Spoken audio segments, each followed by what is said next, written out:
नमस्कार दोस्तों अभी हम पूरी तरह से कोरोना की महामारी से उभरे नहीं हैं। अभी भी लगातार कभी कभी खबरें आती रहती हैं जो नकारात्मक हैं, और उसके साथ साथ इसके नए वेरिएंट की जो खबरें हैं वो भी डराती हैं। और ज़िंदगी अभी तक उस ढर्रे पर नहीं लौट पाई जिस ढर्रे पर आज से लगभग 1.5 बरस 2 बरस पहले थी। और जो इसका विश्लेषण करने वाले जो विद्वान हैं, जो शोधार्थी हैं, वो ये मानते हैं कि अभी और वक्त लगेगा। और सबसे बड़ी बात है कि बिहेवियरल जो पैटर्न है, व्यवहार का जो एक उसकी पद्धति है, जीने का सलीका है, वो बिल्कुल ही बदल गया है। अब आपकी एक अच्छी खासी जो पीढ़ी है, वो अब क्लासरूम कल्चर से बिल्कुल महरूम रही है, वंचित रही है। और अब जो परिणाम आते हैं, जितने भी परीक्षाओं के आ रहे हैं, वो 99% और 99% पॉइंट समथिंग से भी ऊपर आ रहे हैं। अब ये सारी चीज़ें किस मोड़ पे ले जाएंगी ये मालूम नहीं है, लेकिन इसी बीच मित्रों एक और नई महामारी का संकट हमारे सामने पैदा हुआ है, और उस पर ज़्यादा गंभीरता से विचार करना बहुत ज़रूरी है। और वो महामारी है प्लास्टिक की महामारी। तो प्लास्टिक की महामारी का मतलब ये नहीं कि ये महामारी प्लास्टिक की बनी है, वाकई वास्तविक नहीं है। ये नाम बेशक इसका प्लास्टिक की महामारी है, लेकिन ये वास्तविक महामारी के रूप में हमारे सामने आने वाली है। और मित्रों, अभी एक पत्रिका है, जर्नल है, एक environmental science and technology, environmental science and technology, उसमें एक स्टडी प्रकाशित हुई है जो बड़ी चौंकाने वाली भी है और बड़ी फ़िक्रमंद करने वाली भी है। उसके मुताबिक दुनिया में जो प्लास्टिक मास्क जो फेंके गए, उनका कचरा इतना ज़्यादा हो गया है कि उसको समेट पाना हमारे लिए मुमकिन नहीं हो रहा। और ये बड़ा संकट पैदा करने वाला है। ये हमारे जल संकट का भी कारण बन सकता है। हमारे जो एनिमल किंगडम के लोग इसको चबा लेते हैं, उनके लिए महामारी, पशुओं में भी महामारी फैल सकती है, और इंसानों को भी ये काफ़ी हद तक अपनी लपेट में ले सकती है। अब मित्रों, ये माना ये जाता है कि जितना कचरा फेंका गया है समुद्र में या नदी नहरों में, पिछले साल तक के आंकड़े मौजूद हैं, और उसके मुताबिक 711 अरब डॉलर, हज़ारों की संख्या में या करोड़ों की संख्या में आप अपने आप अनुमान लगा लीजिए, आपको पता लग जाएगा कि 712 अरब डॉलर उस कचरे की कीमत आंकी गई है।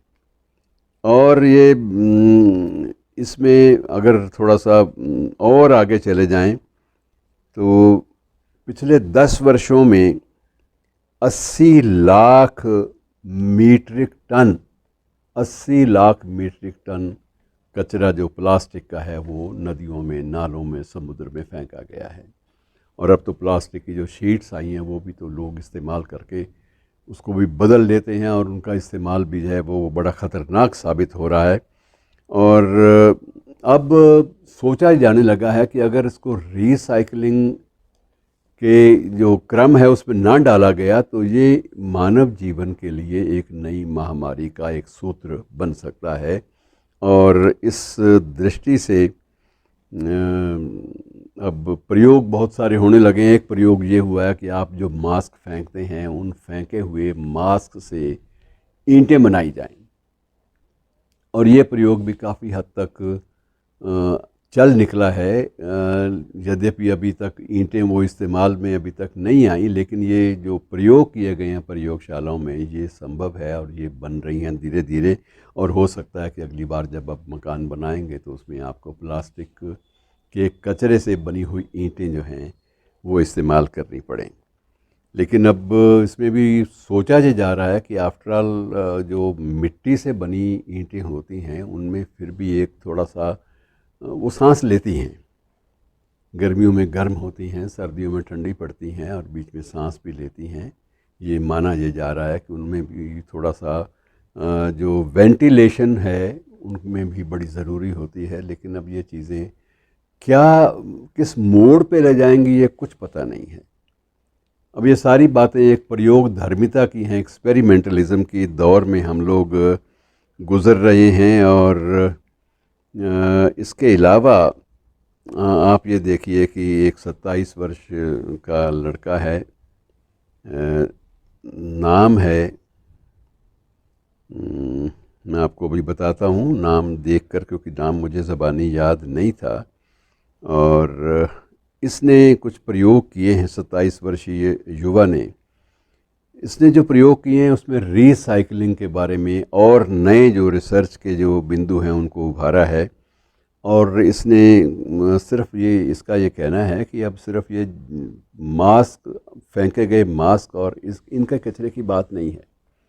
ये कचरा निरंतर बढ़ता जा रहा है, जिसका हमने मूल्यांकन सही वक्त पे नहीं किया तो ख़तरनाक हो सकता है। इसमें जो टेक्सटाइल के जो स्क्रैप हैं वो भी हैं, इसमें ज्वेलरी यूनिट जो है उसके भी सामान होते हैं। और उन सबको अब रीसाइकल करके 108 प्रकार के वेस्ट, इनका वर्गीकरण किया गया है कि इस तरह से 108 प्रकार के 108 प्रकार के जो वेस्ट हैं वो पानी में फेंके जा रहे हैं। और उनको एकत्र करके अब ये प्रयास कर रहा है कि इसके पेपर ब्लॉक बने। और ये पेवर ब्लॉक बने, होम मेकर बने। बहुत सारी चीज़ें ऐसी हैं जो इस्तेमाल हो सकती हैं होम डेकोरेशन में। होम डेकोरेशन में इनका प्रयोग जो है वो समझा जाता है कि वो ज़्यादा सुरक्षित है। उससे जो मिट्टी की ईंटें हैं वो भी डिस्टर्ब नहीं होंगी, उनकी अपनी दुनिया है तो वो भी चलती रहेंगी साथ साथ।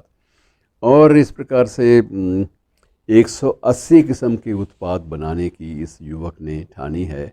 और सबसे पहले इसने अपना जो घर बनाया है छोटा सा, उसमें सारी की सारी रीसाइकल की हुई वस्तुओं का इस्तेमाल किया है। इस युवक का नाम देसाई है और ये दसाई, और ये अपने ढंग से अपने प्रयोगों में लगा हुआ है। और केंद्र सरकार ने भी और कई अन्य संस्थानों ने, अंतर्राष्ट्रीय संस्थानों में इसकी पूछ हो रही है और इसके बारे में जानकारी भी एकत्र की जा रही है। और ये उम्मीद है कि आने वाले वक्त में कुछ ही वर्षों में इसको ये बहुत सारे आदेश जो हैं, बहुत सारे ऑर्डर्स जो हैं वो अंतर्राष्ट्रीय स्तर पर मिलने लगेंगे। और ये भी उम्मीद है कि कुछ एक भारतीय बड़ी कंपनियां भी इस बंदे की जो प्रोडक्ट है उनको ख़रीदने की पेशकश कर दे। बहरहाल सबसे बड़ा जो संकट है इस बात को समझने का है कि हम अगर छोटी छोटी बातों पर ध्यान नहीं देते तो छोटी छोटी बातें कितनी ख़तरनाक हमारी ज़िंदगी के लिए, हमारी आने वाली पीढ़ी और वर्तमान पीढ़ी के लिए कितनी ख़तरनाक सिद्ध हो सकती हैं, इस बात का अनुमान लगा लीजिए। शुक्रिया दोस्तों।